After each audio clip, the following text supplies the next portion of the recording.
അമ്മേ നമ്മൾ ഇന്ന് തന്നെ അമ്മ വെക്കുന്നത്? ഇന്ന് നമ്മൾ ഒരു കപ്പ ബിരിയാണി വെക്കാൻ പോവുക.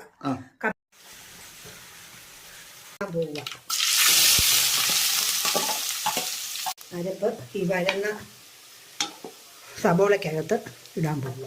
എന്നിട്ട് നമ്മൾ ഈ മൂപ്പിച്ച് വെച്ചേക്കുന്ന അരപ്പ് അതിനകത്തോട്ട് ചേർക്കുക. ഉണ്ടോ? വെരി ഗുഡായി. കപ്പയുടെ അരപ്പ് അരച്ച് റെഡിയാക്കിയിരിക്കുന്നു. കപ്പ വെന്ത് ഇനി അതിന് പാകത്തിനുള്ള ഉപ്പും ചേർത്ത് കപ്പയ്ക്കകത്ത് ഇറച്ചി വേവിച്ചത് ഒഴിക്കുക. കണ്ടോ, നമ്മുടെ കപ്പ ബിരിയാണി നല്ലപോലെ മിക്സായിട്ടുണ്ട്, പൊളിഞ്ഞ് മറിഞ്ഞ് വന്നിട്ടുണ്ട്. അതിൻ്റെ ഒരു ശകലം ബീഫിൻ്റെ ചാറൂടെ ഒഴിക്കാവേ. ആഹാ,